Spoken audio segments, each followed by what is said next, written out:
Hi friends, ఇవాళ మేము బబ్బెర గారెలు చేసుకుంటున్నాం. ఇక్కడ గారెలు చేస్తుంది నేనే అనుకుంటున్నారు కదా, కానీ కాదు. The best chef of our home my husband. తను చాలా బాగా వంటలు చేస్తాడు. తను చేసి పెడితే నేను తిని పెడతాను. మా హస్బెండ్కి ఇంట్రెస్ట్ ఉండాలే కానీ ఏ డిష్ అయినా చాలా టేస్టీగా చేసేస్తాడు. అందరి ఇళ్ళలో స్పెషల్స్ అమ్మాయిలు చేస్తే మా ఇంట్లో మాత్రం రివర్స్ ఉంటుంది. చూడండి బొబ్బెర గారెలు ఎంత బాగా వేస్తున్నారో. టేస్ట్ అయితే అదిరిపోయింది. ఎంతమంది ఉంటారు ఇలాంటి హస్బెండ్స్? ఐఎమ్ సో లక్కీ కదా. మీ ఇంట్లో కూడా ఇలా వంటలు అంటే ఇంట్రెస్ట్ ఉండే హస్బెండ్స్ ఉన్నారా? కామెంట్ చేయండి. మీరు కూడా నాలాగా లక్కీనో కాదో కూడా కామెంట్ చేయండి.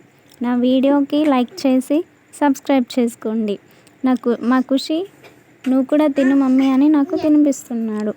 Here it is the queen of my home. ఎలా కూర్చుందో చూడండి. తను నా అంత ఫుడ్ కాదనుకోండి, ఏదో అలా